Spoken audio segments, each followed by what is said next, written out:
Sacrifice చేస్తున్న ఒక project కట్టినప్పుడు అనేక మంది తమ సర్వస్వం కోల్పోయే సందర్భంలో గుడి తండవాళ్ళు మొత్తం సర్వస్వం కోల్పోతున్నారు.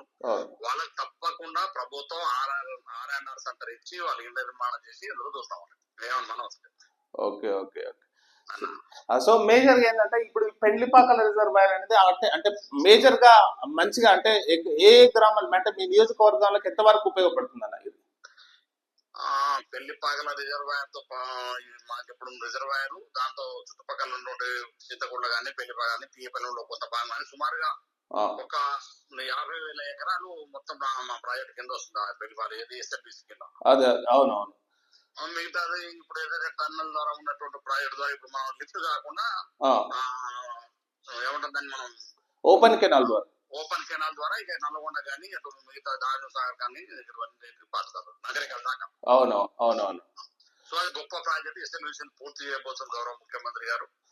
ఇది రీసెంట్ గా ఇది ఉత్తమ్ కుమార్ రెడ్డి మిలిటరీ సహాయం కోరిండు ఎస్ఎల్బిసి దాని గురించి. వాళ్ళు కూడా ఓకే చెప్పారన్నా. ఇది ఎస్ఎల్బిసి కంప్లీట్ చేసేందుకు వాళ్ళు ఓకే చెప్పారు. నాకు తెలిసి ఇది కంప్లీట్ అంటే మేబీ మళ్ళా స్టార్ట్ కాబోతున్న తరుణమే. అందుకనే ఈ పెండ్లిపాక రిజర్వాయర్ కి సంబంధించిన ఆర్ఎండ్ఆర్ ప్యాకేజ్ ఈ రోజు రిలీజ్ కావడం అనేది చాలా సంతోషకరం. ఎందుకంటే ఈ త్వరలోనే ఎస్ఎల్బిసి ప్రాజెక్ట్ పనులు అనేది స్టార్ట్ కాబోతున్నాయి అనేది నా అంచనా. నేను చాలా ఫాలో అప్ చేస్తున్నాను. గౌరవ మంత్రి ఉత్తమ్ కుమార్ రెడ్డి గారు కానీ నేను కానీ అదే విధంగా మా ఎంపీ రఘు కూడా రఘురెడ్డి గారు కానీ ఎప్పటికప్పుడు ఫాలో అప్ చేస్తున్నాం. అంటే ఎస్ఎల్బిసి టన్నులు పూర్తి చేయాలని కాంగ్రెస్ పార్టీ గౌరవ ముఖ్యమంత్రి రేవంత్ రెడ్డి గారి లక్ష్యం. దానికోసం మా ఇరిగేషన్ మంత్రి గారు కూడా 24 గంటలు దానికోసం శ్రమిస్తున్నాడు. మిలిటరీ తోటి దాన్ని అధికారులను తీసుకొచ్చి కూడా దాన్ని పనులు తిరిగి పునర్నిర్మాణాలు ఆలోచిస్తారు.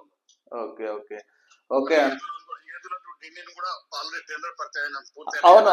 మీరు 2 నెలల క్రితమో 3 నెలల క్రితం దానిపై పూర్తిగా సమీక్ష చేయడం జరిగింది. సో దాని కూడా 1800 కోట్లకు అప్రూవల్ కూడా వచ్చేసింది అనుకుంటున్నాను. పూర్తి అయిపోయింది. సో ఈ 2 ప్రాజెక్ట్స్ పూర్తి అయిపోతే దేవరకొండ మునుగోడు ఏదైతే ఈ ఫ్లోరైడ్ ప్రాంతాల్లో ఉన్నారో సస్యశ్యామల అయిపోతుంది. సో నల్లగొండకు ఎప్పుడైతే కాంగ్రెస్ పార్టీ చాలా స్ట్రాంగ్ ఉంటుందన్న నల్గొండ డిస్ట్రిక్ట్ అంటే కాంగ్రెస్ పార్టీ, సో అది ఎప్పటికీ అది నిలిచిపోతుందని నా యొక్క అభిప్రాయం. ఫస్ట్ ఆఫ్ ఆల్ మీకు చాలా ధన్యవాదాలు అన్న నాకు లైన్ లోకి వచ్చినందుకు. సో ముఖ్యంగా పెళ్లిపాకల రిజర్వాయర్ అంటే ఇది ప్రజెంట్ గా కొండమల్లు దేవరకొండలోని కొండమల్లులో అనే మండలంలో ఈ పెళ్లిపాకల రిజర్వాయర్ ఉంటుంది. సో ఇది ఎస్ఎల్బిసి ప్రాజెక్ట్ లో ఒక పార్ట్. సో ఇప్పుడు ఈ ఏదైతే ఈ ఆర్ఎండ్ఆర్ ప్యాకేజ్ కోసం 20 కోట్లు కేటాయించారో ముఖ్యంగా బాలు నాయక్ చాలా తీవ్రంగా శ్రమించి అక్కడ కోల్పోతున్న అంటే పెండ్లిపాకల మరియు గుదిబోని తండ సో ఈ 2 గ్రామాల ప్రజలు సర్వం కోల్పోతున్నారు. అక్కడ ఆ ఊరు మొత్తం కోల్పోతుంది. సో వాళ్ళకు ఇమీడియట్ గా ఆర్ఎండ్ఆర్ ప్యాకేజ్ రిలీజ్ చేయాల్సి ఉంటుంది. సో వాళ్ళకు కోరిన చోట వాళ్ళకు భూములు ఏదైతే కోల్పోయారో వాళ్ళకు భూములు వాళ్ళకు ఇవ్వాల్సి ఉంటుంది. సో దానికోసమే ఇది మరి రిలీజ్ చేయడం జరిగింది బాలు నాయక్ కృషి వల్ల. సో ముఖ్యంగా దీనిపై వాళ్ళు ఇది జాని తండ మరియు దేవగోన తండాలో రీహాబిలిటేషన్ ఇస్తామని చెప్పి అనుకుంటే వాళ్ళ గ్రామస్తులు మరి వ్యతిరేకిస్తున్నారు. సో అది వ్యతిరేకించడం అనేది కరెక్ట్ కాదు. ఎందుకంటే వాళ్ళు సర్వం కోల్పోయి భూమి కోల్పోయి ప్రాజెక్టు కోసం ఎంతో మంది ప్రజల రైతు సాగు భూముల కోసం వాళ్ళు ప్రాజెక్టులు కోల్పోయి వాళ్ళు భూములు ఇస్తుంటే వాళ్ళను ఆహ్వానించాల్సింది పోయి వాళ్ళు ఆ గ్రామస్తులు మా ఊరికే రావద్దు అని చెప్పి దేవరకొండ ఆర్డీఓ దగ్గర జాని తండ దేవగోని తండ వాసులు ధర్నా చేస్తున్నారు అనమాట. సో అది చాలా తప్పు. ఎందుకంటే వాళ్ళు ప్రాజెక్టు కోసం కోల్పోయారు భూములు. సో వాళ్ళకు రీహాబిలిటేషన్ సెంటర్ వాళ్ళు కోరుకున్న దగ్గర ఇవ్వాలి. సో అది ఒకటి. సో దీనిపై పూర్తి డీటెయిల్ గా ఒకసారి మనం చూద్దాం.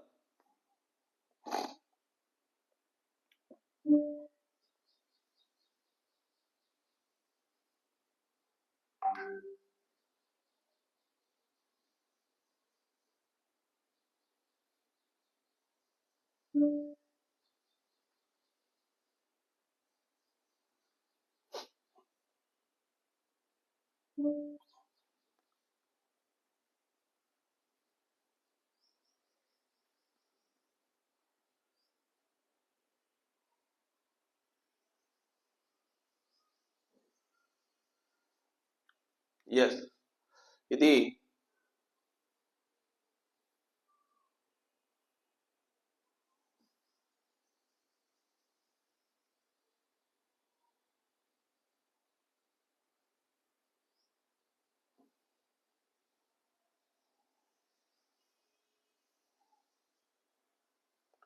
ఇది యాక్చువల్లీ మొత్తం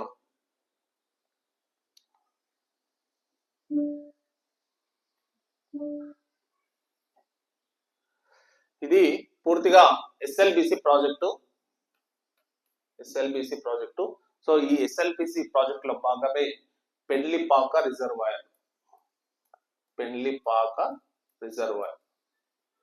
ఎస్ఎల్బిసి ప్రాజెక్ట్ లో భాగమే పెండ్లిపాక రిజర్వాయర్. అసలు ఎట్లా ఉంటదంటే సేమ్ ఇది కృష్ణానది ప్రపోజ్డ్, కృష్ణానది ఇక్కడ టర్న్ అవుతుంది.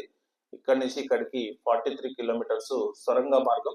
సో ఇది ప్రెసెంట్ గా ప్రాబ్లం వచ్చి దీన్ని ఆపేయడం జరిగింది. ప్రెసెంట్ కొన్ని రోజుల వరకు ఇక్కడ ప్రపోజ్డ్ డిండి బ్యాలెన్సింగ్ రిజర్వాయర్ ఇదే నక్కలగడ్డి ప్రాజెక్టు. ఈ నక్కలగడ్డి ప్రాజెక్ట్ నుంచి టన్నెల్ నెంబర్ 2 అంటే ఓపెన్ కెనాల్ ద్వారా 7.25 కిలోమీటర్స్ కు ప్రపోజ్ చేయడం జరిగింది. ఇక్కడనే ఇదే పెండ్లిపాక రిజర్వాయర్. ఇది డిండి నది. సో డిండి రివర్ ఇక్కడ ఫ్లో అవుతుంది. సో ఇక్కడ నుంచి ఎస్ఎల్బిసి వస్తుంది. ఇది నక్కలగడ్డి ప్రాజెక్టు. దీని నుంచి నక్కలగడ్డి నుంచి పెండ్లిపాకకు వస్తుంది. సో పెండ్లిపాక నుంచి అంకంపల్లి రిజర్వాయర్. ఇది అంకంపల్లి రిజర్వాయర్. ఇది పెండ్లిపాక, అంకంపల్లి నుంచి గుడిపల్లి, కోదండరం. సో ఇది నాంపల్లి, చెండూరు. సో ఇక్కడ మొత్తం మునుగోడు ఇట్లా ఈ లెవెల్ వెళ్ళిపోయి నల్గొండ, ఉదయ సముద్రం నుంచి మళ్ళీ హైదరాబాద్ కు. సో ఈ ప్రపోజల్ అన్నమాట. సో ఇక్కడ ఇది దేవరకొండకు దిగువగా ఉండే ఈ పెండ్లిపాక రిజర్వాయర్. ఈ పెండ్లిపాక రిజర్వాయర్ లో రెండు గ్రామస్తులు, ఇది 2 గ్రామాలు కోల్పోవడం జరుగుతుంది. అదేంటంటే పెండ్లిపాకాల అండ్ గుదిబోని తండ. సో ఈ 2 గ్రామాల ప్రజలు భూములు కోల్పోవడం జరుగుతుంది. వీళ్ళకు రిహాబిలిటేషన్ గవర్నమెంట్ జానీ తండా మరియు దేవగోని తండాలో ఇవ్వడం జరుగుతుందని చెప్పి ప్రపోజల్ ఉండే, కానీ వీళ్ళు వాళ్ళకు వ్యతిరేకంగా చెప్తున్నారు. సో దానికోసమే 20 కోట్లు రిలీజ్ చేయడం జరిగింది అనమాట. సో ఈ పెండ్లిపాక రిజర్వాయర్ బాధితుల కోసమే ఇది ఈ రోజు 20 కోట్లు రిలీజ్ చేయడం. అంటే ఆ 2 గ్రామస్తుల ప్రజలు సర్వం కోల్పోతున్నారు. సో వాళ్ళకు ఆదుకోవాల్సిన అవసరం గవర్నమెంట్ తరఫున ఉంది కాబట్టి వాళ్ళకు జీవో నెంబర్ రిలీజ్ చేయడం జరిగింది. రాహుల్ బొజ్జా నీటిపారుదల శాఖ కార్యదర్శి రాహుల్ బొజ్జా దాన్ని రిలీజ్ చేయడం జరిగింది అనమాట. సో ఇది ప్రపోజ్డ్ అనమాట. సో దీన్ని మనం